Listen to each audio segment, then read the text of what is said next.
Marala Marie Colette. Faiz Colette miasa. Eny amin'ny Serira. Firy taona Colette zao? Za efa 30 mahery. Dia firy ny zanak'i Colette?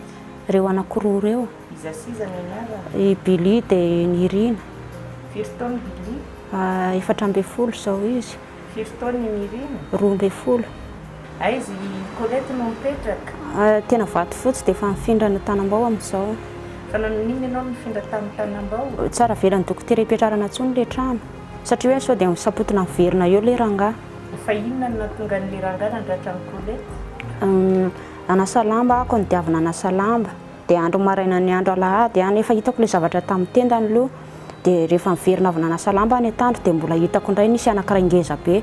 Dia namerina teny tany any dia niteneniko ilay zanako lahy kely lehibe hoe jerevana eo any tendany dadanareo hoe misy zavatra be anankiroa. Dia mbola namaly izy aloha. Dia rehefa avy eo izy dia tsy namaly intsony fa mifona izy dia sady nodikodina eran'ny trano.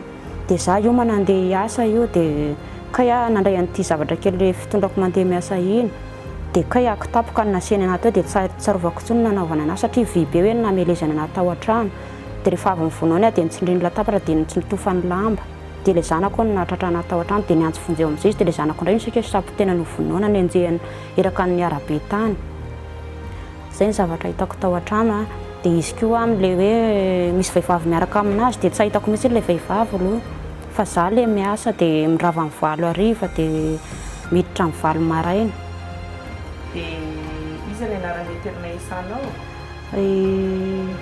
Tsary fantako ilay anarany fa Neny sy Ramose fotsiny ny fiantsoana anazy. Mikarakaranao hoe Neny sy Ramose tamin'ny ianao narary? Ie, izy no miantoka ny sakafo rehetrarehetra para-pahodinay teny. Dia iza koa nanampy anao ankoatran'izay? Dia ilay olona ilay ao amin'ny vavahadin'ny hôpitaly Andramamadio koa manampy anay manome sakafo rehefa ohatra tsy maharaka ny sakafo.